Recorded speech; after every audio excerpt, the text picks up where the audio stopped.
Hello friends, so welcome back to my channel. So friends, today I will talk about MSI G32CQ5P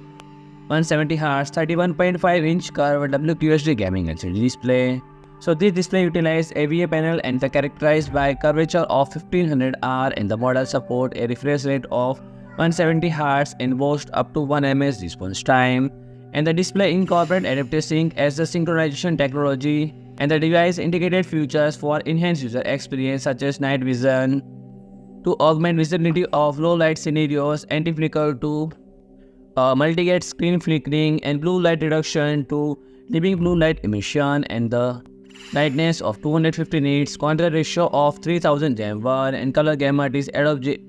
RGB at 88%, DCI-P3 at 91%, and sRGB at 115%, and the display color capacity of 1.07 billion colors, and the viewing angle is 178 degrees for both horizontal and vertical axis, and the interfaces option is HDMI 2.0B into 1, DisplayPort 1.2 into 1, and single earphone jack into 1, and the measurement is 710 mm in width, 287 mm in depth, and 556 mm in height, and the weight approximately is 6.7 kg. So friend, if you like my video, please do like, share and comment, and don't forget to subscribe my channel and press the bell icon.